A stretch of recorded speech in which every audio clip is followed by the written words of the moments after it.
Facebook Live o a través del YouTube, que posteriormente se monta esta grabación.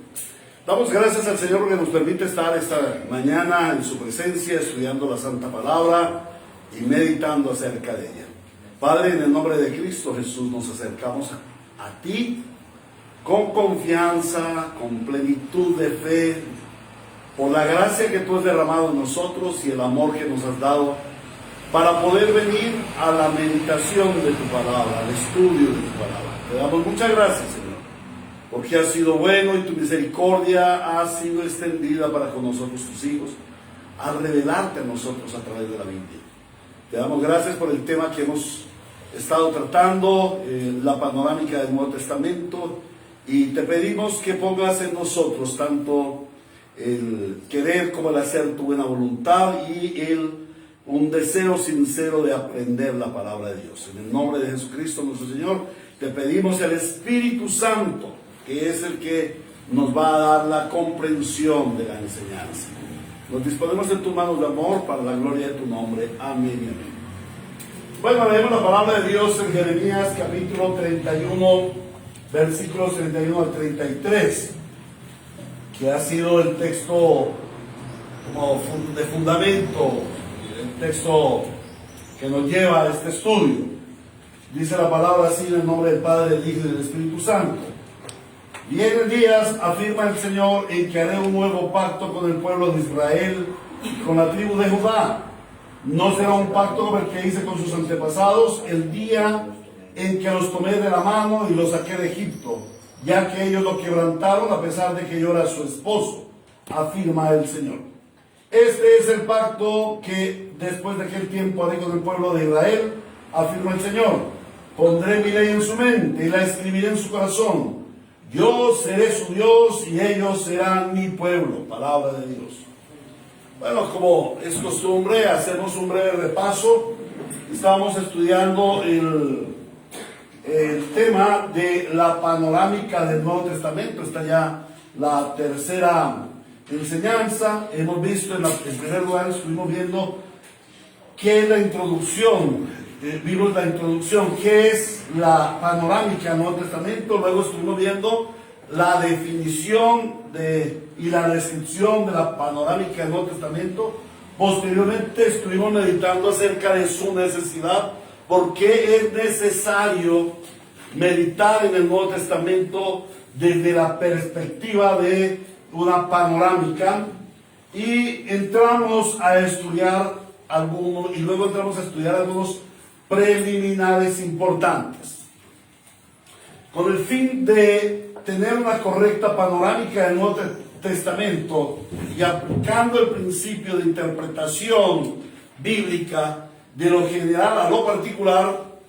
Debemos comenzar nuestro tema haciendo algunas observaciones preliminares sobre el Nuevo Testamento, tales como el mensaje del Nuevo Testamento, la descripción del Nuevo Testamento, el contexto histórico del Nuevo Testamento, el idioma del Nuevo Testamento, el canon y la canonicidad del Nuevo Testamento. Esos son los temas preliminares que, para poder ver la panorámica general del Nuevo Testamento, debemos conocer.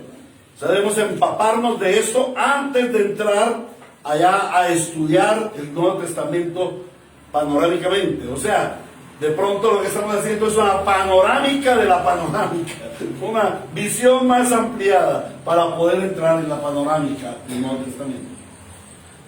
Entonces comenzamos a estudiar el primer preliminar, que es el mensaje de la Biblia. ¿Cuál es el mensaje de la Biblia? ¿Cuál es el mensaje del Nuevo Testamento? Porque llegamos a la conclusión de que el Nuevo Testamento es el mensaje de Dios para el hombre. La Biblia es el mensaje de Dios para el hombre. Pero ¿cuál es en sí el mensaje de Dios para el hombre? Teniendo tantos temas que toca la palabra de Dios, ¿cuál es el mensaje de la Biblia y del Nuevo Testamento? Y vimos que el hilo conductor del mensaje de la Biblia tiene dos aspectos, son dos cosas importantes.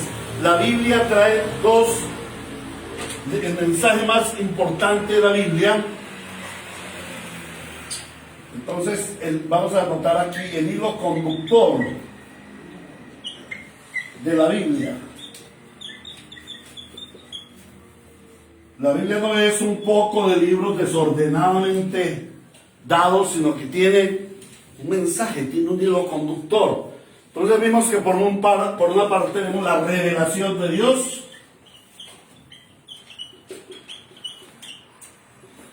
La revelación de Dios. Y por otro lado tenemos, ¿cuál es el otro? La historia de su reino. Muy bien, la historia de su reino. Ya vimos la revelación de Dios.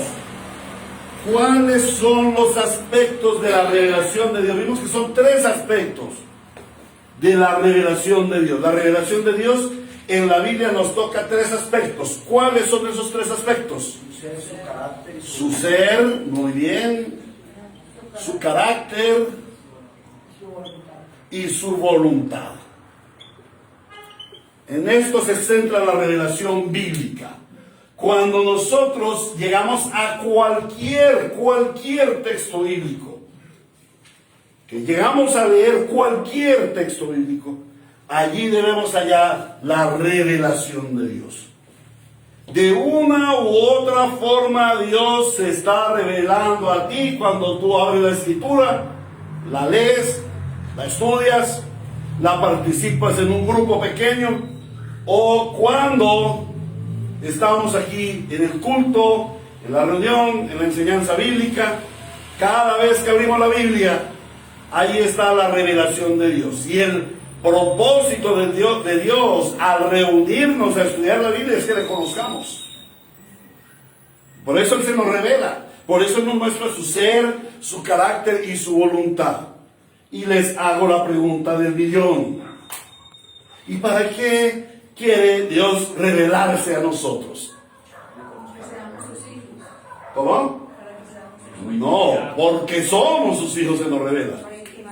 Para entrar en intimidad con Él, para tener una relación muy fuerte, muy sólida con Él. Somos hijos ya, tenemos una relación ya. Ahora, ¿qué es lo que Él pretende cuando Él nos revela su ser, su carácter y su voluntad? Que esa relación sea fuerte, sea sólida, sea indestructible. ¿Amén? ¿Por qué? Porque cuando tú conoces a Dios y sabes quién es Dios, vas a confiar plenamente en Él, en toda circunstancia, en todo momento. Y vas a tener la esperanza que Él te ha dado en su revelación. Por eso, cuando una persona que se dice ser creyente y no estudia la Biblia profundamente, no echa raíces en la relación con Dios, su relación es muy débil, y como lo dice el ejemplo que pone el Señor Jesucristo, ¿sí? El que escucha mis enseñanzas y las pone en práctica lo consideraré como un hombre sabio que edificó su casa sobre la roca. Y vinieron los aguas, vinieron los vientos, vinieron las tempestades y la casa no cayó. Pero el que escucha mi palabra y no la pone en práctica, lo consideraré como un hombre necio, que construyó su casa sobre la arena.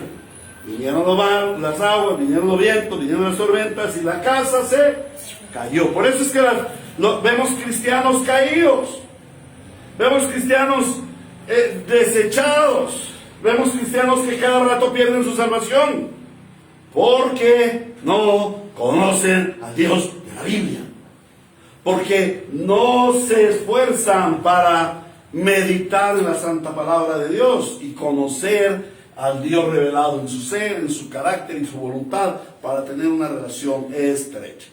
¿Qué es lo que nos mantiene sólidos como iglesia?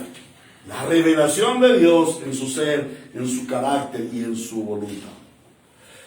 Bueno, eso ya lo vimos en la vez pasada. En esta oportunidad vamos a entrar a ver el segundo aspecto, la segunda arista que debemos observar del mensaje de la Biblia, y es la historia del reino de Dios. Para comprender el Nuevo Testamento debemos partir de la base de que el Nuevo Testamento forma parte de la historia general. El Nuevo Testamento no es aislado, el Nuevo Testamento no es otra parte de la Biblia. Vamos a anotar aquí la historia del reino de Dios. Entonces Dios se nos está revelando en su ser, en su carácter, en su voluntad y en la historia de su reino. Entonces la historia del reino, vamos a trazar de nuevo una línea que pretendiera yo fuera recta. Y vamos a ponerle aquí un simbolito que nos habla de la eternidad, ¿cierto? Desde la eternidad hasta la eternidad. La historia del reino de Dios es eterna, porque Dios es eterno. Entonces, en un momento dado, viene la creación, luego viene la caída, luego viene la historia del pueblo de Israel, y aquí viene la cruz de Cristo y la iglesia. Entonces tenemos el Nuevo Testamento, ¿cierto? Algunas personas, especialmente la... Ya, eso lo vamos a ver ahora. Vamos a ver todo el proceso. Algunas personas, especialmente influenciados por la teología liberal y por la nueva hermenéutica, si no conocen qué son estos términos, por favor, escríbanlo y lo ponen como preguntas al final. No es nuestro tema de hoy, pero lo podemos resolver más tarde. Entonces, algunas personas influenciadas por la teología liberal o por la nueva hermenéutica o la nueva ortodoxia han dicho, la Biblia se divide en dos partes y nosotros como cristianos debemos ver la parte aquí del Nuevo Testamento, la historia de la gracia. Porque todo esto aquí antiguo habla de un Dios bravo, enojado, destructor, falto de amor. En cambio aquí nos habla de un Cristo lleno de amor. Ese es el Dios que queremos ver. Ese Cristo humanizado. Bueno, esto es un grave error. Esto es un grave error, no, es un error demoníaco. Es un asunto demoníaco para que la gente no pueda ver toda la perspectiva del reino de Dios. Toda la perspectiva de la revelación de Dios. El Dios del Antiguo Testamento es el mismo Dios del Nuevo Testamento. Trino y uno. Santo, bueno, misericordioso, glorioso. No hay maldad en Él. No hay el menor sentido de pecado. No hay una mácula en Dios. Amén. Entonces, es la ofensa a Dios. Es decir, que el Antiguo Testamento es un Dios enojado, es un Dios gruñón, es un Dios que mata gente. No. Entonces hacen esa segmentación, esa partición del Antiguo Testamento y del Nuevo Testamento y forman dos libros diferentes.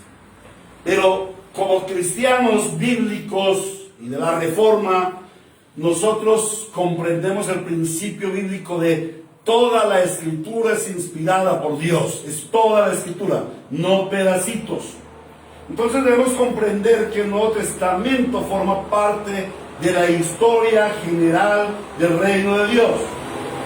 Por lo tanto, cuando nosotros vamos a mirar el Nuevo Testamento, debemos circunscribirlo, debemos encajarlo, debemos enmarcarlo en la historia de todo el reino de Dios. El Nuevo Testamento es solamente una parte de la historia. Quizás pudiéramos decir la mitad de la historia. Y cuando yo conozco la mitad de la historia, ¿qué me falta? Conocer la otra mitad. Entonces yo no puedo conocer la mitad de una historia, yo tengo que ver toda la historia. Entonces, cuando vamos a estudiar el Nuevo Testamento debemos mirar, observar que el Nuevo Testamento pertenece a la historia del reino de Dios. Pero ¿qué es el reino de Dios? ¿Qué es el reino de Dios? Vamos a mirar la definición. Definición del reino de Dios. ¿Qué es el reino de Dios? ¿De qué se trata eso? Toda la Biblia nos habla del reino de Dios, nos habla de Dios y de su reino. Pero si nosotros vamos a la generalidad de los cristianos y le preguntamos, por ejemplo, léame Mateo capítulo 4, versículo 17. Desde entonces comenzó Jesús a predicar: el reino de Dios se os ha acercado, el reino de los cielos se ha acercado. Y yo le pregunto a esa persona, ay, por favor, dígame, ¿qué es el reino de Dios? ¿Qué es el reino de Dios? ¿Sí? Yo les he contado esta historia en mi casa.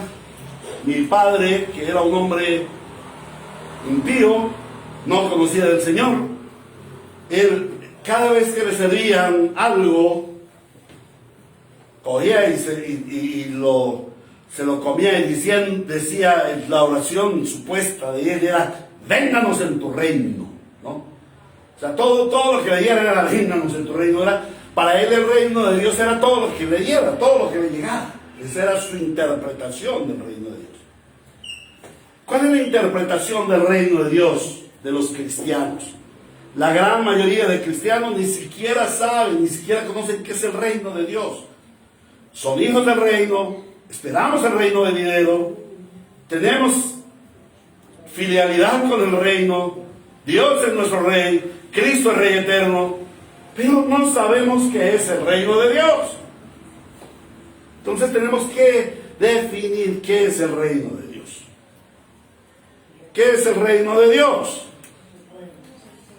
Entre las definiciones que da Edmund Clowney, los diferentes autores, y una muy especial que me gusta mucho del pastor Sugel Michelén, vamos a mirar qué es el reino de Dios. Ya lo hemos visto aquí. Reino de Dios es el pueblo de Dios,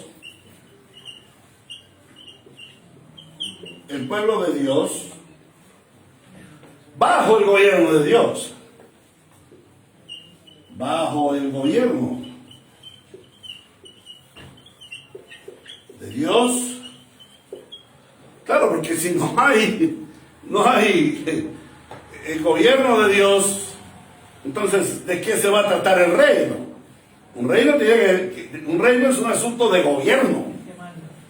Sí, es un asunto de gobierno. A veces pensamos que es un asunto de bendición.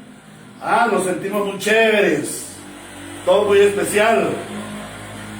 No, el pueblo de Dios bajo el gobierno de Dios. ¿Qué más podríamos ver allí? En el lugar de Dios. El pueblo de Dios que esté bajo el gobierno de Dios siempre va a estar en el lugar en donde Dios lo tiene puesto. Hay un lugar para el pueblo de Dios. En el lugar de Dios. Con la bendición de Dios.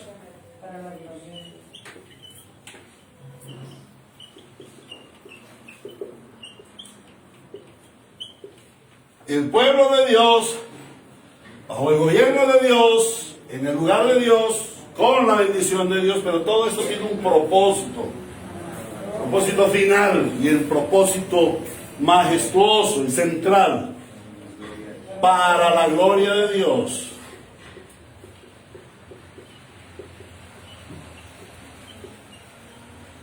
Entonces, cuando nosotros estamos haciendo una vista panorámica, estamos viendo una vista, valga la redundancia, una vista panorámica del Nuevo Testamento, circunscribimos ese Nuevo Testamento a la historia del reino de Dios.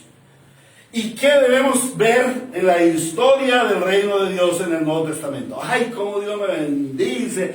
¡Cómo Dios me redimió! ¡Cómo yo soy bendecido, prosperado y en victoria! No, Señor. Nosotros debemos ver allí al pueblo de Dios caminando. ¿Saben ustedes que hay un segmento de la iglesia, una parte de la iglesia que piensa que Israel del Antiguo Testamento y la iglesia en el Nuevo Testamento son dos naciones, son dos pueblos totalmente diferentes, que en un momento dado Dios hizo un segmento, Él cortó así y dijo, bueno, hasta aquí llegué con Israel y lo voy a dejar en stand-by. Y ahora voy a comenzar con la iglesia. Israel es el pueblo que yo escogí para el Antiguo Testamento, pero ahora me voy a trabajar con los gentiles, ya que estos fueron tercos, tosudos, me voy a trabajar con los gentiles, pero yo les dejo aquí en salmuera para que después de que yo trabaje con los gentiles, vuelvo con los judíos. Esa es la interpretación que tienen nuestros hermanos dispensacionalistas.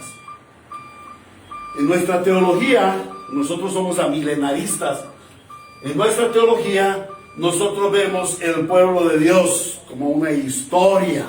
Desde el principio hasta el fin, Dios está trabajando con un solo pueblo. Es el mismo pueblo desde Génesis hasta Apocalipsis. Es el mismo pueblo que vamos a estar en su presencia en la eternidad. Entonces, en la historia del reino de Dios, vemos al pueblo de Dios. Al pueblo de Dios. El pueblo de Dios comienza con un grupo de judíos. Y no era pequeño. No fue pequeño. Aunque comienza con los 12, ¿no?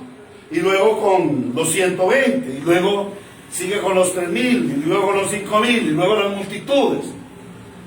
Y ese pueblo de Dios, a ese pueblo de Dios se le injertan los gentiles. Entonces, en el Nuevo Testamento vemos al pueblo de Dios caminando en la redención lograda por Cristo. Al llegar a esa redención, ese pueblo que antes vivía bajo el reino de las tinieblas, ahora vive bajo el gobierno de Dios, vive gobernado por Dios. Cuando nosotros vemos una panorámica del Nuevo Testamento, tenemos que ubicar allí cuál es el gobierno de Dios. ¿En dónde está el gobierno de Dios en este pasaje de la Escritura? Porque mucha gente ha definido pésimamente lo que es la gracia.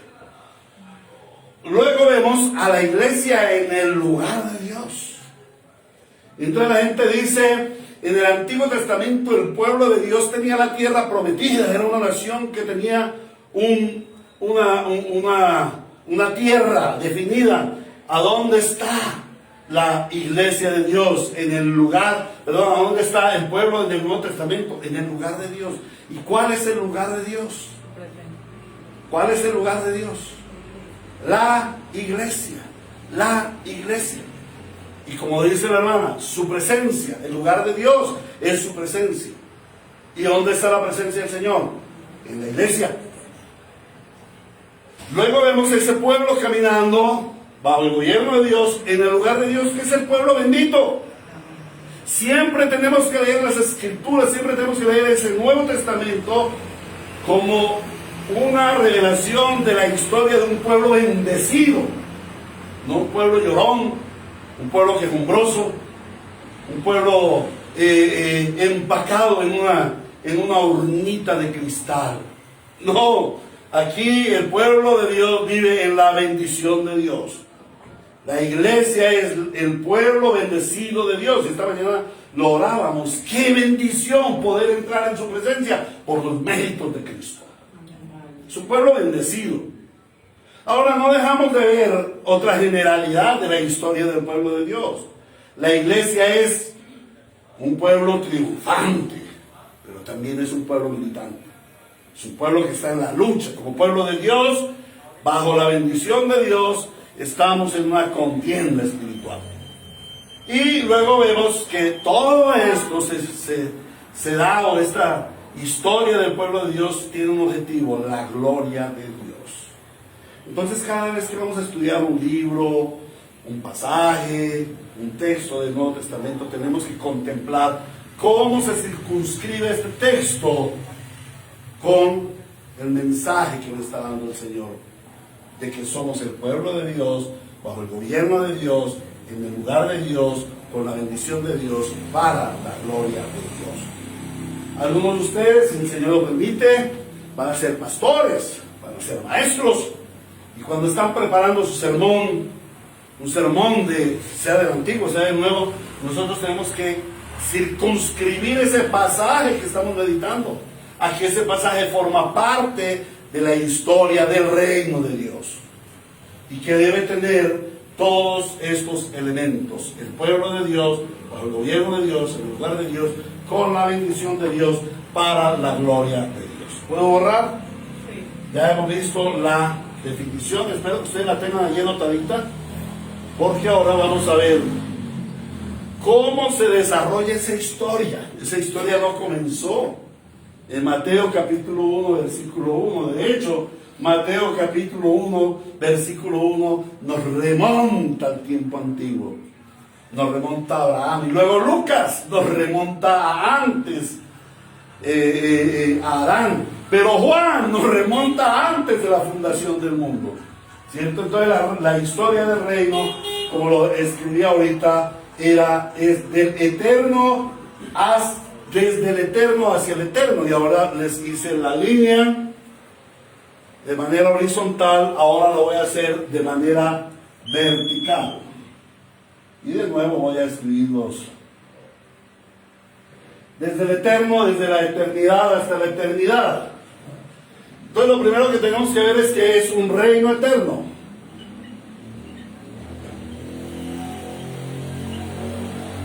Porque su rey es eterno. Dios es eterno. Entonces el reino es eterno. Para muchos cristianos modernos, el cristiano es el centro del reino de Dios. El cristiano resulta, no, ¿a qué vino Cristo al mundo? A salvarme. A salvarme porque Dios me ama tanto que mandó a su Hijo Jesucristo a salvarme a mí, porque yo soy especial para Dios, ¿no? Y salen con un poco de babosadas, perdónenme el término, pero bobadas, sacadas de una mente entenebrecida, donde piensan que la centralidad del reino es el individuo, y el reino comienza en ellos y termina en ellos. No, el reino el reino no tiene comienzo, el reino es eterno, porque Dios es eterno. Dios ha reinado para siempre. Yo tengo un grave conflicto con lo que vamos a ver ahorita. Dios no ha perdido su reino. El hombre y Satán y el hombre hicieron una escaramuza contra el reino de Dios, pero Dios ha tenido bajo control en toda la historia su reino. A él nunca su reino se le ha salido de sus manos, jamás. Todo está dispuesto conforme al reino de Dios. Ahora, luego nosotros, la siguiente fase que vemos, ¿esto es donde lo podríamos ver? Aquí lo vemos en Génesis 1:1 y lo vemos en Juan 1:1 al 3, ¿cierto? En el principio, Dios en el principio creó los cielos y la tierra. O sea que todo lo que existe, ustedes que conocen aparte del cielo y la tierra, ¿hay algo fuera del cielo y de la tierra? Yo no conozco nada fuera del cielo y de la tierra, solamente pues Dios. Pero todo lo que existe fue generado por alguien que estaba antes de que existiera. Y ese alguien es Dios. Dios es eterno. Entonces, allí lo vemos. Y Juan 1:3, en el principio era el verbo era con Dios y el verbo era Dios. Por él fueron creadas todas las cosas y nada de lo que existe fue creado si él no lo hubiera creado. Entonces, el reino es eterno. Luego entramos al diseño del reino. Y entonces allí vemos Génesis, capítulos 1 y 2. Génesis capítulos 1 y 2 vemos el reino diseñado. Vemos aquí, patrón del reino, lo llama Edmund Clowney, patrón del reino. Que es un patrón, es un modelo, ¿no? Entonces allí en Génesis capítulo 1 y capítulo 1 y capítulo 2, lo que nosotros vemos es el patrón del reino.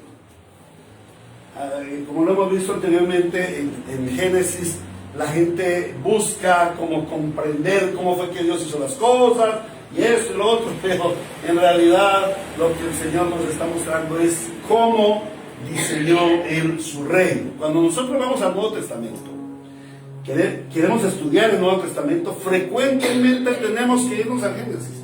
Por lo menos yo lo hago yo y lo aconsejo, por lo menos lo hago yo y lo aconsejo, ya que tenemos el honor de la visita de unos dilectos estudiantes de SRL. Tengo un amado pastor aquí enfrente mío. Entonces, él sabe esto, pero a los otros estudiantes que nos acompañan hoy, cuando estemos estudiando en el Nuevo Testamento, muchas veces tenemos que ser dirigidos allí a Génesis capítulo 1 y capítulo 2, porque ahí vemos cómo es que Dios diseñó todo esto. ¿Cómo fue que Dios lo diseñó? Y hacia dónde apunta Dios la iglesia, porque la iglesia es la continuidad de ese patrón. Vemos en Apocalipsis el cumplimiento de este diseño que Él hizo en Génesis. Entonces vemos allí el patrón del reino. Luego vemos el reino atacado y el reino perdido. Reino atacado y el reino perdido. Y lo anoto así, aunque no soy satisfecho con el término perdido, porque Dios no perdió su reino. Él lo sigue teniendo bajo control. Y eso lo vemos en Génesis capítulo 3. Cómo el hombre cae en pecado y digamos que él se pierde del reino de Dios. Él se rebela contra el reino de Dios. Y como dice Romanos 3:23, por cuanto todos pecaron están destituidos, o sea, perdieron el reino de Dios. No es que Dios perdió su reino, fue el hombre quien se perdió del reino de Dios. Y acuérdense que el reino de Dios es la bendición del hombre, es el gobierno de Dios en el pueblo de Dios para bendición, el hombre bendecido bajo el gobierno de Dios. Entonces, cuando el hombre entra en rebelión contra Dios, ¿qué hace? Cuando el hombre entra en ataque contra Dios, pierde el reino. No es Dios quien pierde el control, es el hombre quien se pierde del reino de Dios. Entonces, luego vemos la promesa de restauración. De restauración. ¿Y a dónde creen ustedes que podemos ver esto? Génesis 3:15, exactamente. Y no solamente dice, sino que es todo, desde el 15 en adelante, vemos la promesa de restauración del reino. Y luego vemos el reino prefigurado en Israel. Aquí estamos viendo las etapas del reino, hermana Noreli. Estas son las etapas que tú preguntabas ahorita. Entonces, la promesa de restauración del reino luego nos lleva al reino prefigurado en Israel.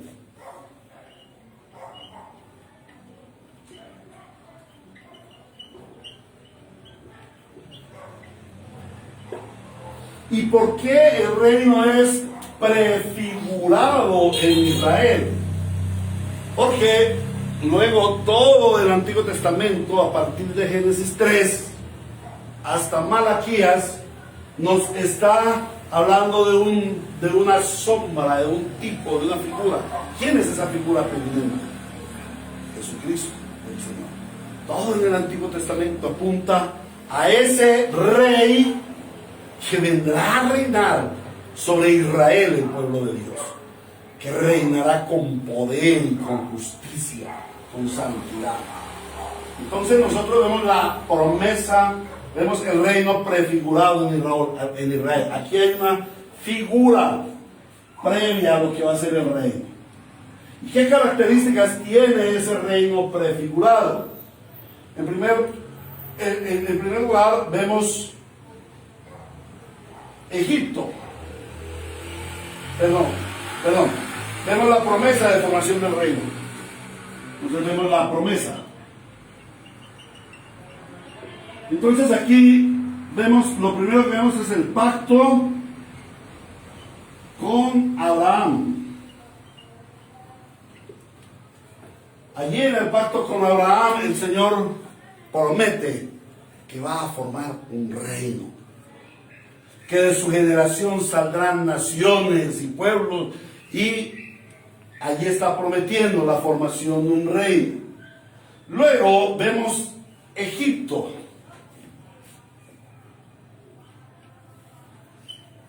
Y vemos la base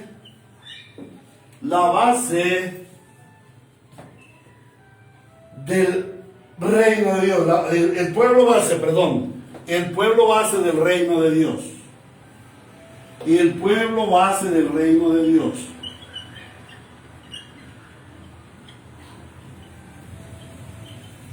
¿Y cuál es ese pueblo base del reino de Dios?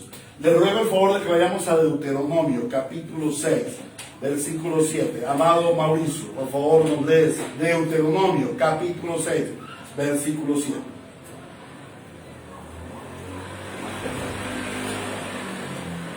En fuerte y alto. Deuteronomio 6:7. Sí, Señor. Incúlcaselas continuamente a tus hijos. Háblales de ellas por el camino, cuando te acuestes y cuando te levantes. Ah, me equivoqué. Es 8, entonces. Átalas a tus manos. No, me equivoqué. Perdón, es capítulo 7. Ahora me doy cuenta. Es Deuteronomio capítulo 7. Porque... exactamente, ese es. Deuteronomio capítulo 7. Si me he equivocado. Sí, 7, 7. 7, 7 y 8. El Señor se encariñó contigo y te eligió, aunque no eras el pueblo más numeroso, sino el más insignificante de todos. Lo hizo porque te ama y quería cumplir su juramento a tus antepasados. Por eso te rescató del poder del faraón, el rey de Egipto, y te sacó de la esclavitud con gran despliegue de fuerza. ¿Quién es ese pueblo base? ¿Quién es la base con la que el Señor va a formar su reino? Un pueblo poderoso, un guerrero, grandes hombres. Señor escoge un pueblo pequeño, miserable, esclavizado en Egipto, inservible, no conocían a Dios. Y Él lo toma, lo forma, para mostrar el poder y la grandeza. Pero esa es como el patrón de la forma como el Señor obra. Porque lo vil y despreciable del mundo ha escogido Dios para avergonzar a los sabios y para su gloria. ¿Eh? Entonces aquí vemos un pueblo. ¿Cuál es el pueblo base del reino?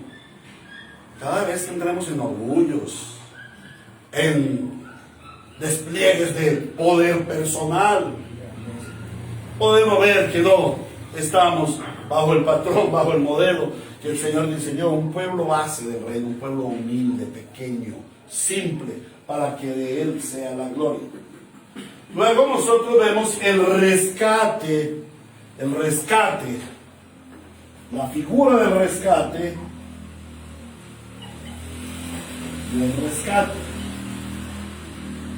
del reino. A través de toda la historia del pueblo de Israel en el Antiguo Testamento, nosotros vemos la figura de cómo el Señor va a rescatar y va a restaurar su reino. Y el cumplimiento es en su iglesia. Luego vemos la tierra prometida y el avance del reino.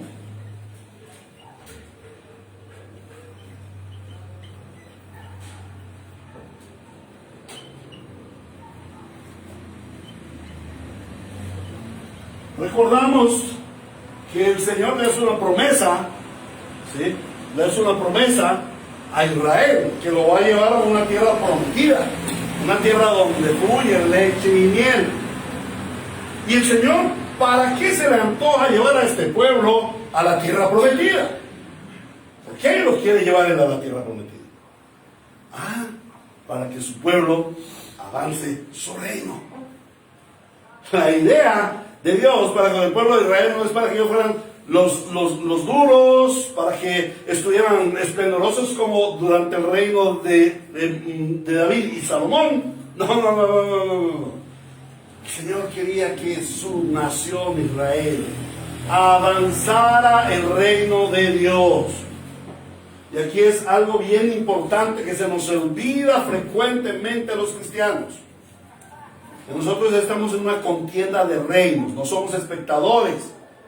Nosotros somos participantes, somos, ¿cómo se llama?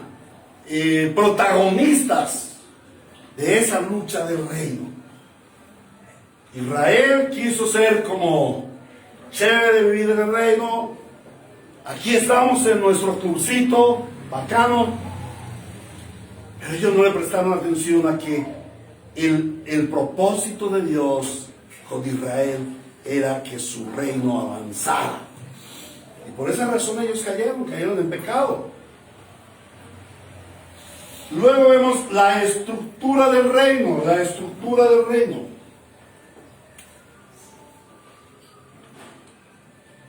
¿Cómo el Señor estructura su reino? Y el Señor da una estructura de profetas, sacerdotes y reyes. ¿Cierto? El Señor le da una estructura de profetas, sacerdotes y reyes. ¿Qué tiene que ver esa estructura? Pues esa estructura no varía en el Nuevo Testamento. Y esa estructura está prefigurando a Cristo, el profeta, el sacerdote y el rey. Y esa estructura está prefigurando a la iglesia. La iglesia debe ser profeta, debe ser sacerdote, debe ser rey. Porque la iglesia es el cuerpo de Cristo. Entonces, cuando nosotros leemos el Nuevo Testamento, tenemos que conocer cuál es la estructura del reino de Dios. ¿Cómo fue que Dios estructuró? ¿Cómo es que Dios hizo su estructura de gobierno? A través de profetas, sacerdotes y reyes. ¿Estamos allí? ¿Puedo empezar a borrar? Voy a borrar de aquí el reino prefigurado de Israel para arriba.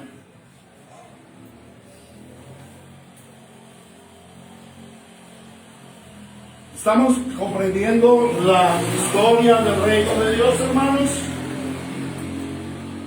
Entonces, ya aquí hay una estructura, profetas, sacerdotes y reyes. ¿Y qué viene? Viene la rebelión de nuevo. La rebelión del pueblo de Dios. Un pueblo rebelde y contumaz. Y ahí es donde nosotros también tenemos que mirar.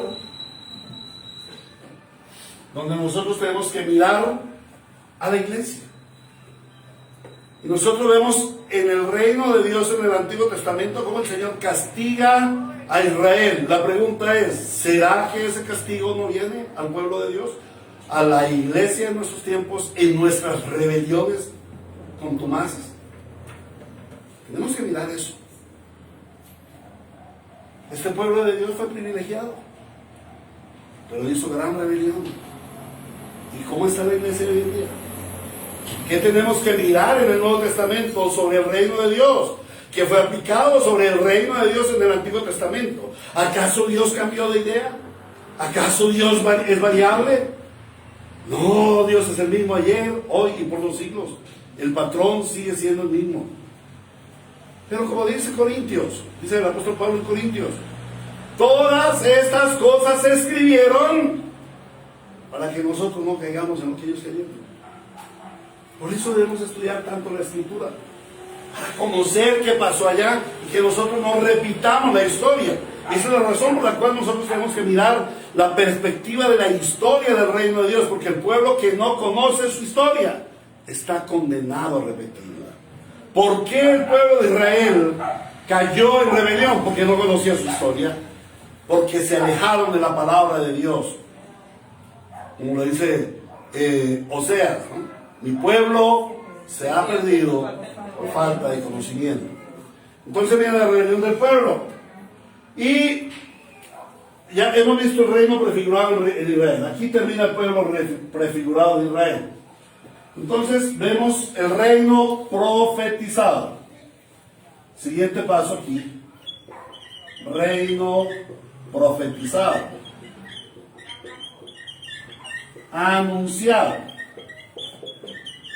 Esto quiere decir que Israel no era el cumplimiento del reino de Dios. Había algo más. Y el Señor lo profetiza. Y ese algo más no es algo sino alguien. Jesucristo el Señor. Y aquí es donde ya aparece la historia del Nuevo Testamento, la historia del reino en el Nuevo Testamento.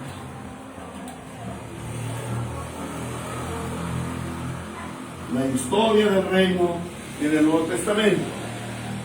Y ahí vemos el reino, el cumplimiento del reino, el cumplimiento del reino. La promesa viene en la persona de nuestro Señor Jesucristo. El reino de los cielos ha llegado. Pero ese reino es presente. Cuando nosotros miramos la panorámica del Nuevo Testamento, tenemos que mirar que el reino es presente.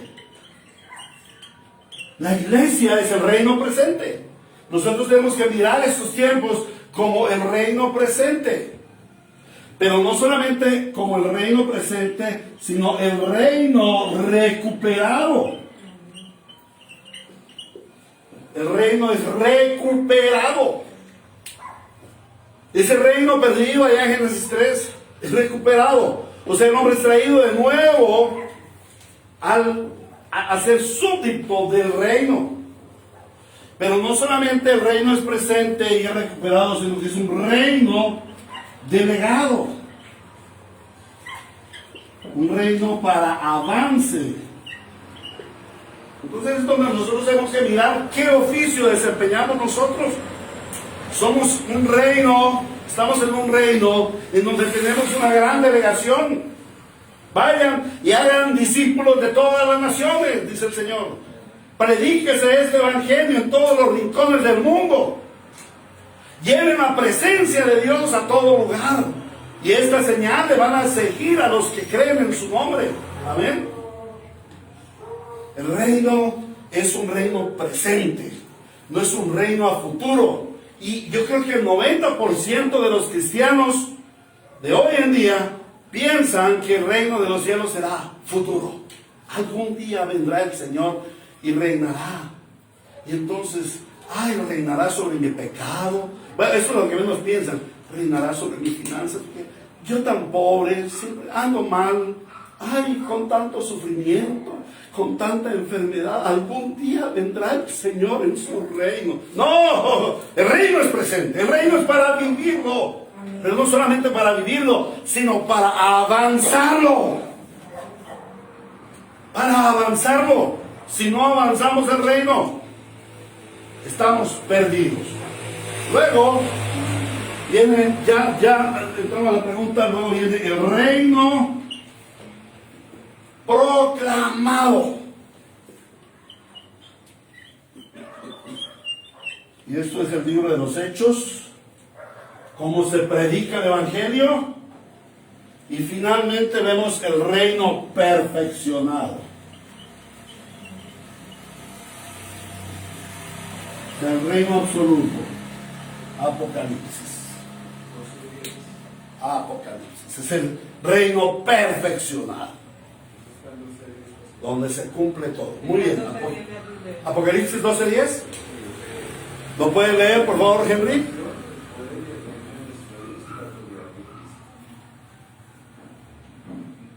Entonces esta es la historia del reino.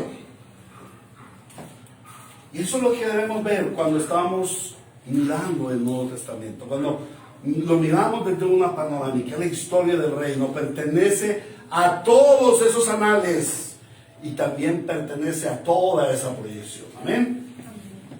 En conclusión, ¿cuál debe ser la panorámica correcta al estudiar el Nuevo Testamento?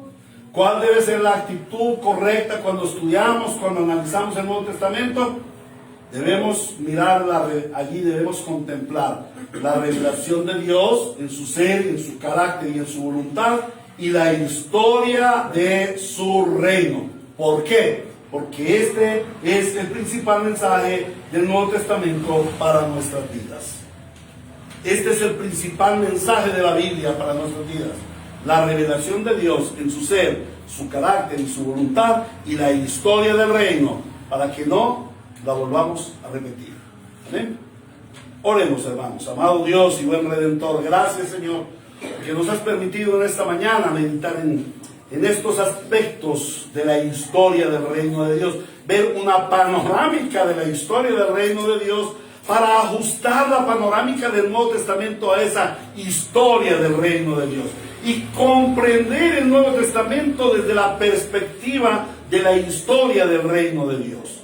Ayúdanos, Señor, a hacer este empalme, este encaje, este traslape que tenemos que hacer: el reino de Dios y el estudio del Nuevo Testamento. Gracias, Señor, te damos, porque a pesar de que soy insuficiente para explicar este tema, tu Espíritu Santo está orando en cada corazón para que este tema sea guardado en la mente y en el corazón, y para que cada persona pueda vivir la experiencia de meditar en el Nuevo Testamento con una correcta perspectiva. Te lo suplicamos en Cristo Jesús nuestro Señor. Amén y amén. A nuestros hermanos que nos ven por los medios de Facebook Live y de YouTube, una despedida muy especial. Nos vemos a las 10:15 en la celebración de nuestro culto al Señor. Hasta pronto. Chao, chao. Ahora